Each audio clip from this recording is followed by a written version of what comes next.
Wireless LAN Professionals Podcast, episode 135. Wireless LAN Professionals is a place to educate, inform, encourage, and entertain those involved in wireless LANs. This Wireless LAN Professionals podcast is an audio manifestation of these goals. Our host is a wireless LAN veteran, consultant, designer, and teacher, Keith Parsons. And now, the podcast for wireless LAN professionals by wireless LAN professionals. Hello again, Keith Parsons here, and today I'm with Alex Gizis. Did I get that right? Gizis. Gizis. Oh, okay. Yeah. Alex Gizis. Oh, with a long E. Alex is with Connectify, and we thought we'd bring him on the podcast today to talk about some of the products you have and about Wi-Fi in general. How are you doing today? I'm doing good. Thanks for having me on. I guess it's a little chilly where you are. Well, it's finally above freezing. We're in Philadelphia, and it's been a brutal week, but it's pretty nice out there today. I'm in Utah, luckily, this week, and we just have rain. We normally have snow this time of year, so we're kind of backwards. So, Alex, can you give us a little background? Our audience is Wi-Fi professionals, people who work with Wi-Fi day in and day out. And so just wondering how you got involved in the Wi-Fi movement over the last decade or so.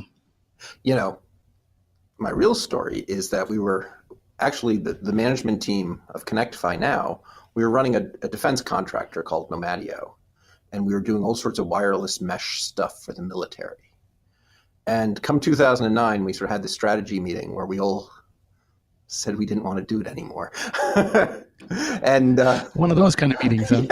Yeah, we love working together. We love solving these hard networking problems. But do we really want to be a defense contractor? And at that point, we were manufacturing the electronics that went in most of the robots in Iraq. And, some members of the team just didn't want to manufacture anything ever again. So we ended up just rebooting the company and restarting a new company called Connectify, using the knowledge we had to create great software to make Wi-Fi work better and sell it to consumers and businesses. Not to the military? Not to the military. Wow. I mean, if they have a credit card, they can buy it. But we're not answering any requests for proposals or applying for any SBA grants or whatever. SBRs. Well, that's quite a big change. Well, tell us about your first product, Connectify. I actually remember it. I had it. I tried it on a couple of machines. So our first product was Connectify Hotspot, which is router software that turns a Windows PC into a Wi-Fi hotspot. And it was the first one out like that, and we had 20,000 downloads on the first day. There was a ton of demand in late 2009, and we still have 3 million users, active users right now on the software. And it's nice. It's the only software that lets you do things like bridge a wireless network to Ethernet using a PC. There are a lot of features, sort of enterprise features that you expect from a Cisco router that we were the only people to implement just on a PC with an easy, drag and drop, point and click user interface. Is there any, when I use it, obviously I haven't used it for many years. That's sad. But it was all local. Well, I'm a Mac guy. I fire up Windows just when I have to. Yeah. And Macs had that built in. That's why there was never a Connectify for Mac. You just click a button and it was automatically there. No, well, so the Mac, though, it only makes an ad hoc network. So there's all sorts of security problems, all sorts of new devices that can't join its hotspot. But they never had the driver support that Windows did. So you never thought about doing a Mac version of Connectify? We thought about it, but the Mac Wi-Fi drivers didn't let us do what we wanted. Part of the origin of the whole thing was that in Windows 7, Microsoft had planned to make every Windows PC be able to be a Wi-Fi router. And so they told all the Wi-Fi vendors that if they wanted to, have their cards approved to work with Windows 7, they had to support being a Wi-Fi access point. And then Microsoft got pressured from certain partners to drop the feature. So they did drop the feature, but all the Wi-Fi drivers got the extra hooks we needed. They never took away that requirement until about last year, actually. That kind of just opened the door for you. Very nice. So what kind of hooks do you actually need in order to make that work? That the card's driver knows how to create an access point. That you can instead of just being a client, that it can be an access point. And they did a nice job. They can actually be a client of one Wi-Fi hotspot while creating another Wi-Fi hotspot. So you can join, if you're at a hotel like the ones in Vegas that charge you $12 per computer per day to get online, you can pay for your laptop to get on, and it joins the Wi-Fi. And then with the same Wi-Fi card, it makes your personal Wi-Fi network where all the other devices get on. You're not stealing, you're paying for the Wi-Fi, But now you can get 4 devices on your phone. Your phone can use it, your iPad can use it, your wife's computer, whatever. So it can act kind of like a little repeater at that point. Exactly. Great. And so Connectify is still around, still being used in current Windows 10? It is. Yeah. So 3 weeks ago we came out with a 2018 version that it's mostly workarounds for security fixes. I'm doing quotes in the air that Microsoft has done recently. We're still working on it. It still is coming out, but it's less than 10% of our attention here now. I mean, it works. It does what people want. But that's like what, 9-10 years of 9 years of people using it. That's a long time in the Wi-Fi world to have a product out there. Yeah, it really is. We added up the total revenue the other day, and we're like, holy cow, that thing was a home run. This was it was a business too. Yeah. And so how many hotspots have been used worldwide since it was turned on? I know that more than 2 billion Wi-Fi hotspots. And that's a billion with a B. With a B, yes. Have been started. I mean, many of those are the same computer starting 100 hotspots. That's obviously 3 million people using it at any given time. 2 billion times people have clicked that start button to start a hotspot. Very nice, very nice. Definitely a symbol of success when you can use the B word on how many times people have used your software. That's right. So what's your focus now then? Since only 10% is on the Connectify product, Speedify. What's focus now? Speedify. Okay, tell us about Speedify. Speedify is our bonding VPN, right? So it's a VPN. So you're gonna have to explain that. It sounds. I have some bonding hardware that I use in my rack. Connecting up multiple ISPs so that I can have a bonded internet connection. I live out in the boonies, so I have to have a bunch of WISPs to give me anything at all. So you're bonding, but in software? In software. So what it does is, it's a virtual private network. So there are lots of VPNs out there. And what all the other ones in the world do is they make a socket to a server, and they shove all of your traffic from all of your apps across that socket to the server that then put it out on the internet. So it's, encrypted and secured in the middle. But they're sticking it all into this one sort of virtual pipe inside your real internet connection. So that makes it slower and less reliable. And that's just sort of how VPNs work. Everyone knows that, right? It makes you secure, but it's slower and less reliable. Well, we changed that around, right? Now we make lots of sockets. We make at least 2 on every internet connection you have. So if you're running on your phone, and we support iPhone, Android, Mac, Windows, but if you're running on your phone, it'll connect on both the LTE and the Wi-Fi. And you can give it some hints about cost. And so it can either put them together for speed using the LTE and the Wi-Fi to give you fantastic speeds, or just reliability. We found a lot of the PC users are using it to get a speed boost, doing kind of stuff you're talking about, connecting 2 different DSL connections or tethering 2 phones and Ethernet to their computers to get higher speeds. But the people on the phones are using it for the perfect failover, right? So phones have this real problem with Wi-Fi, right? Every time you hit the edge of range, your phone's off the internet, right? When you're at 1 bar Wi-Fi at your front door, you just lose internet because the Wi-Fi isn't working anymore, but it's still connected, so it doesn't fail over. So how do you load balance between those multiple sockets? Packet by packet. It is lots of statistics, and it turns out that's the hardest part, is deciding, right? For any given, we look at every packet you send and say, which internet connection should I put this one on based on the latencies I've been seeing, how busy each of the connections are, how large is this packet, all those things, how much more expensive do we think the LTE is than the Wi-Fi? We use all that, and packet by packet, we decide which connection to put it on. And then it gets put back together at your VPN concentrator end. Correct. Do you have a choice of where the VPN endpoints are? Yeah. So we have, so we're running a public service kind of thing where we have servers in 46 different cities. For enterprises, they can get their own servers from us. Either, we set up a server that's just dedicated to their employees, or they put it in their data center and we give them the software so their employees can use it. We're also these days starting to sign deals with some network operators, some big guys who are talking about running the whole thing themselves, not using our user interface, but just taking our library, putting it in their apps.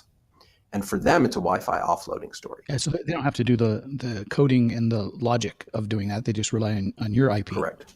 So, we give their programmers, a library with a bunch of simple calls to say connect, and give us, basically anything that our user interface can do. We expose the same stuff to them. So now they can build their apps with this amazing VPN. And for the carriers, like the MVNOs, the virtual network operators, they're the little guys who are actually renting their data. The little carriers, they're really renting their data from people like Sprint or T-Mobile or Verizon. For them, the data is actually so expensive, what they're paying the carriers, that having another layer of software that tries so hard to keep it on the Wi-Fi, it can be a big win for them. Oh, yeah. And so as a product, people can buy this like they're renting your VPN service on a monthly basis or on annual kind of thing. Is that per user or per device? So our normal plans are per user. You can use up to 5 devices. Oh, that's fairly inexpensive then if you can attach it to everything. Yeah. On your iOS device, just I'm an iOS guy. I also have some Google stuff I play with here. Does this VPN hop get started every time you get on Wi-Fi? Like, is it sitting in front of the Wi-Fi connection or after the Wi-Fi connection? It's in front of it. There are a few settings. You can tell it not to only connect manually when you want it. But once we're running, the second the Wi-Fi comes up, we jump in front of it. And all your traffic goes to us, and we put it on the Wi-Fi for you. Oh, and or split over LTE. And or split over LTE, correct. So how do you teach your end users, the people who are buying your software, how to set those cost parameters in the logic? So we default it to a couple things, saying that it's okay to use the LTE for speed boost, but only if the Wi-Fi seems maxed out. And then we put on also a cap of if it uses more than 200 megabytes in a day, warn the user. Say, we seem to be using a lot of LTE. And at that point, the user sort of is exposed to more of the settings and can say, oh, that's fine. Don't warn me about that anymore. Or, yes, really stop me. or on my children's plan, don't allow Netflix to go over LTE. Right. Yeah, so that's coming soon. And I'll tell you why. The per application stuff, one, we're trying to keep it as simple as we can, but there's definitely need for that. And that works great on Android, Windows, and Mac. On iOS, Apple seems to have this point of view that it's none of our business which app it is. You're just the provider of data. That is correct. So we sort of haven't released it yet, largely because we don't like having to tell the iPhone, that it's a different story on the different platforms. But it's been long enough and enough people are asking for it that I think we're just, we have to do it, right? And dealing with the app store is enjoyable for all developers. The best day of the week when you get to call them. Yeah. So how long's Speedify been available? 2 years now. Yeah, we launched at CES 2 years ago. There was on the mobile version. There was sort of a long period of betas and Windows only, and then Windows and Mac. But the real launch was 2 years ago at CES. So comparing to other VPN solutions, I used a wide variety depending on where I am in the world and how I want it to work. Sometimes I need a SSL VPN. Sometimes I need to make sure I pop up in a specific country. How do you compete against other VPN services? So we have 46 different locations, and you can pick whichever one you want. We default to picking the closest server. I don't like encouraging such things, but we have a lot of servers in Amsterdam. And since we follow local laws and there are less local laws there, many people, those are our most popular servers. So, if you're a big BitTorrent user, we have lots of servers to support you. Europe, Asia, Africa, looks like you've got them just about anywhere someone would want to be. Yeah. Now for a crazy question. I know listeners will be asking this exact question. So for years, I've used VPNs that pop up in a different country so I could watch Netflix locally, either back to the U.S. if I wanted to finish something, or to see, Finnish crime dramas with, Finnish subtitles. And then Netflix, since they offered, multiple services in all countries, they kind of catch you now. How are you doing on that Netflix catching you moving around? So these things are all a game of cat and mouse. Yeah, that's that's my exact question. Are you ahead of the game or behind the game today? I think on most of the services we're ahead. I think on Netflix we're behind. I think we have some servers that support Netflix, but most of our servers don't. Very frustrating. Yeah. They only for end users as well. Off when you actually go to play the movie. So you can connect to a server in Germany and go to Netflix, and you can see that they have all of the Star Wars movies and all of the Star Trek, and they have The Expanse, and everything I want to watch is shown right there to me. And you can see it until you click play. I want German Netflix. That's what I want. And then you click it and they cut us off. So that's a game of cat and mouse. And we're much more focused on the speed and working everywhere than the Netflix right now. Well, and that you're getting that reliability from that second or third. So you take any network connection. If I have Ethernet as well as Wi-Fi as well as a cellular all at the same time, they'll just load balance around them. Yep. Cool. Oh, I also downloaded and played with your Pingify app. Oh yeah. Tell us a little bit about Pingify. So Pingify just came out of our frustration trying to test Speedify on the iPhone and talking to companies who were, kind of digging the concept of getting a much more reliable VPN for their mobile users that would survive the transitions. But how could they test it and prove to themselves that we really were more reliable, that we really did work? And there wasn't an easy way to tell them because there weren't great testing apps out there for iPhone. So, especially from a comparison standpoint. Yes. You could test one or the other, but to be able to put them up head to head. Yes. So we built Pingify, and it started off as a tool for me, and then grew and grew. And at some point we said we might as well put this out. So what it does is it finds every network connection you have and pings over them once a second. So it'll ping over your Wi-Fi, over your cellular. And if you have a VPN, it can be any VPN, Speedify or any other brand, it'll ping over that. And while it runs, it generates a tab separated values file that you can easily import into, a database or Excel or any other analysis tool you have. And it also has its own analysis tools where it'll draw a map, with your site survey of where you went and a couple different graphs, histograms and time charts showing you, which connections worked well and what the latencies were and how many drop packets there were. And I find it incredibly useful. I was playing with it saying, I want a Mac OS version of it. Yeah, we probably should. It's all Swift. It's all Swift. If I was a Windows guy, I would ask for a Swift guide. Oh, it's all Swift. Should be able to be ported over. I like that that you're sitting someplace, and I've ran across that. Your Wi-Fi is not really good, and you want to switch to cellular, even though there's a cost. And in my head, I'm doing the calculations, and maybe I even run two separate tools to get an idea. This one just flat out tells me right now this is a better choice, and then I can make the cost judgment at that point. Right. Yeah, we're not lucky like friends I have in Europe have truly unlimited plans that their cellular is faster than their home Wi-Fi, so I just switch over all the time. Yeah, people in Europe ask these questions about, does it work on 200 megabit LTE? I said, I've never seen such a thing in my life. One of those difficult questions. Exactly. I don't know. Does that work? Well, since you work in both these worlds, in the LTE world and the Wi-Fi world, just your thoughts on LTE-U and what that might mean to your customers if LTE is using unlicensed frequency as well as, a lot of your customers use Wi-Fi as offload. What would LTE-U do that kind of business? So I like the idea of running LTE in the 3.5, 3.6 gigahertz band, which, is very lightly licensed or unlicensed, but Wi-Fi doesn't use it. That's great. Put that spectrum to work. But they have to stay off 5 gigahertz and 2.4 gigahertz. Well, who wants 2.4? But the 5 is just this big sweet spot sitting there for them. And no matter what they say, it's not going to harm Wi-Fi at all. Of course it is. Of course it is. There's just no possible way it can't harm Wi-Fi. Correct. So I think that's a horrible idea. I guess legally you can use the band for whatever you want, and U includes the cell carriers, but I just think that's a terrible idea. That's the Wi-Fi band, and it is filling up. 2.4 filled, and now 5 is, in the cities, it's almost full too. There's no room to have carriers in there as well. Especially with the entire different mechanism for accessing the medium. I freely admit, LTE is a much more responsible steward of frequency. Wi-Fi is a terrible user, an inefficient user of the frequency, but it's not gated and metered per kilobyte like LTE will. Yes.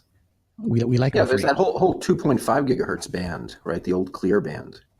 Let them go play in there's stuff there. Go use that. There's 120 megahertz sitting there, as I recall. Just stay off the 5 gigahertz, but nobody listens to me. It's like they don't ask us. I don't understand. And the FCC was looking to open up even more 5 gigahertz for us, and their answer this last time around, just kind of in a nutshell, is you're not using what we gave you, so don't ask for more. And admittedly, when we do a lot of survey work, we find 5 gig is dead zone. So many people are afraid of DFS, or they just don't use them properly. There's a lot of 5 gig frequency that Wi-Fi is not using in certain locations. Sure. And then we run out of it in all sorts of other locations. Right. So I'm in the city of Philadelphia, right? So we're in row homes packed against each other. And here, the short range of 5 gigahertz is a benefit, right? I'm only interfered with by 2 of my neighbors. You go on Wi-Fi, I start seeing names from people a block down, right? There's just too much. So, I don't know. We're going to fill it, right? The bandwidth usages and the bandwidths we want just keep going up and up and up. And the fact that we have a little bit of headroom right now, that doesn't seem to be a reason to take it away. Well, what's in the future for Connectify? Oh, that's a good question. Much more Speedify. So we've actually had a couple big media companies come to us recently saying that they really want this for their reporters. Oh, to give them multiple network connection backhaul to speed up their uploads? Yeah, a lot of these radio interviews are, a person with an iPhone and a voice over IP app these days. So we added recently redundant mode, actually, which is the opposite of taking into account cost. So if you're using a voice over IP app, you can temporarily put it in redundant mode, and we'll send every packet on every interface and then only deliver the one that comes through first. So if you're doing, like you, interviewing someone, you really want to make sure it's captured, they'll send it on the cellular, send it on the Wi-Fi. We only give whichever one comes through. So the Wi-Fi can stop completely. The cellular can stop or multiple cellulars. Yeah, multiple cellulars. We'll just send it all on all of them and just deliver whichever one gets through first. So you just get this smoother experience. I like it. I can see lots of situations where I'd want to use that technique. Yeah. So now we're building a lot of tools around Speedify, like a Teams management console where sort of unexciting stuff to sell to a business, right? Where one person can pay and have a console with all of his users and add them by email. Well, there's a market for it. Yeah, there sure is. And APIs, they can hook it up to their own, user database, whatever that is. Well, I have a kind of a weird backwards question. Back to Connectify. Please. You have 3 million users. Yes. You see traffic coming from there. Is there any way to reverse a connection and gather from those 3 million Wi-Fi chipsets what their environments look like? From a big data, what's the world? Have them do a local scan. Yeah, I suppose there is. Just from the FCC, FCC was asking, show us locations and which frequencies are being used so we can have a better idea of whether or not we should open up more frequency. If you could reverse that out and have those 3 million clients that are also APs do a quick scan of their environment, report, anonymously, of course, location and what they see in the air. That would be a really nice big set of data to turn over and say, what's the environment looking like? And then maybe over a period of time, 2, 3, 4 months, see, is there any changes going on? Yeah. Okay. It doesn't make you any money. Yeah. It's just, I'm always looking for more data points to fill in and say, what's our frequency actually looking like? Mm-hmm.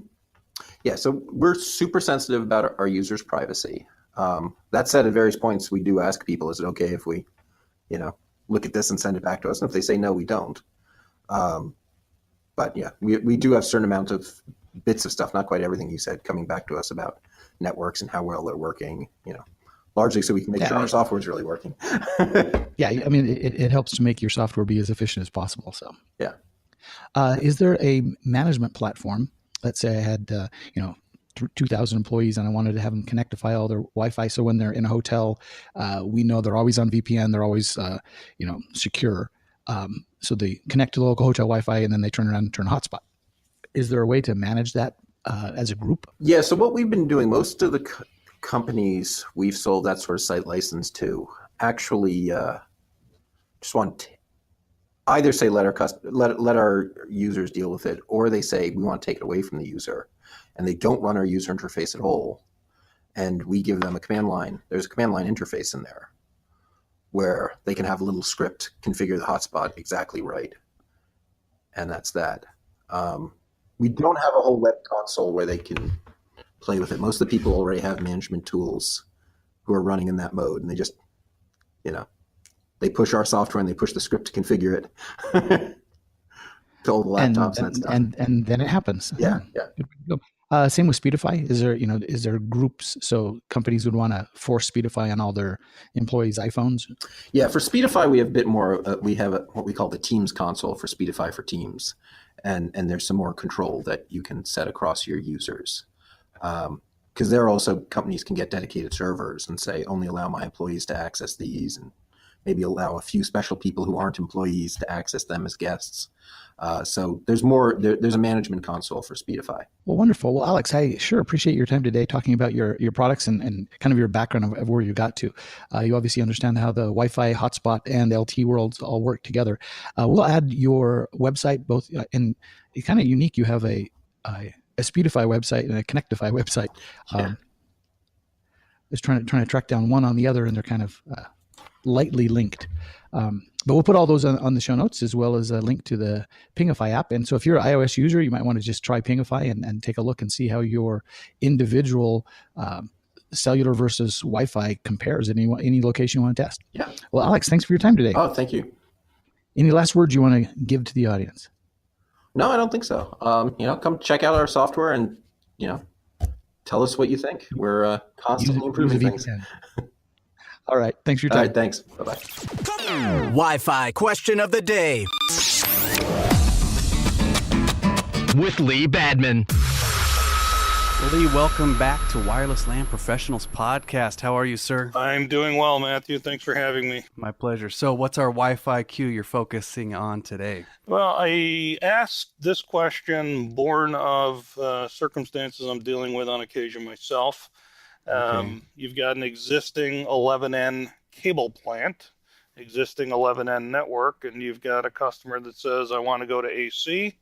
I want to do it on the cheap. I don't want to do a survey. What I have now works out. I just want you to come in and put the APs in, make sure they're up, and get the heck out. And, my question is, how do you react and respond to the community? And surprisingly, some people said, I absolutely would not do that. A survey is going to, take place every time. And had some other people respond to those first group of people saying, boy, it must be nice to be able to walk away from work, and, some interesting conversations. But again, bring it back to what is the most of, what's the loudest voice in the community.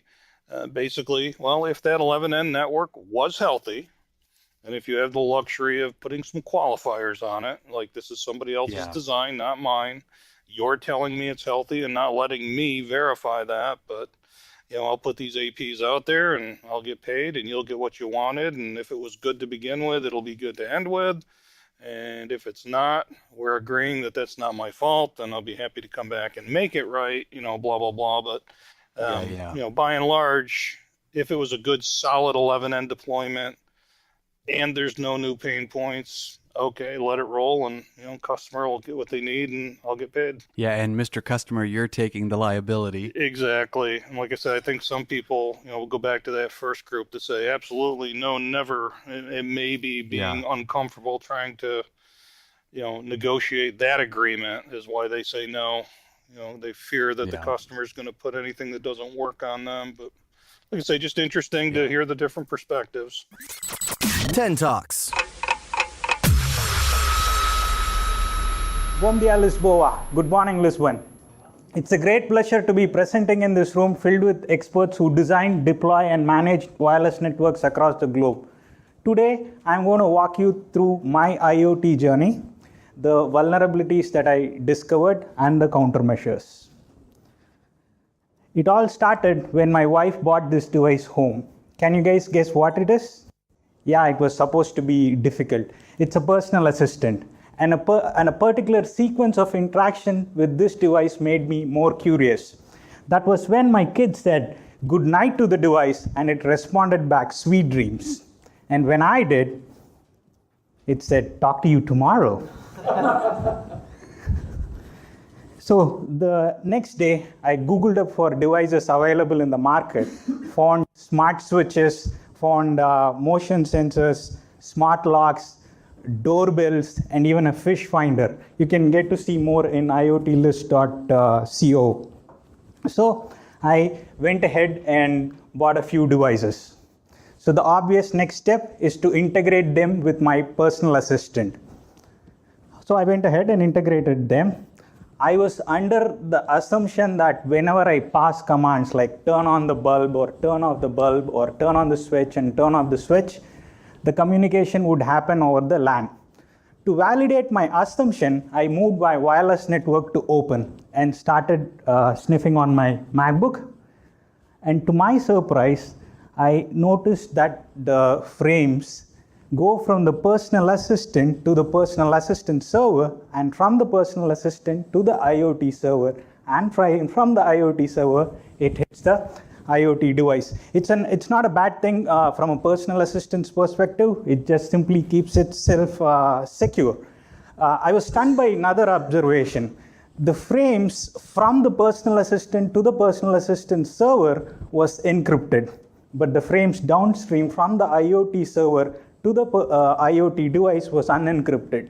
So a man in the middle can simply tamper the packets or hijack the session to create annoyance or disrupt critical actions. And one day my internet went down and I was not able to control any of these devices using voice commands. Sounds familiar, right? There is no cooperative control here. So then I thought, okay, fine. Let me try my luck hacking my own network. What I did was very simple. I simply spoofed my own SSID on a mobile hotspot, set the security scheme to open, and rebooted my legitimate home router.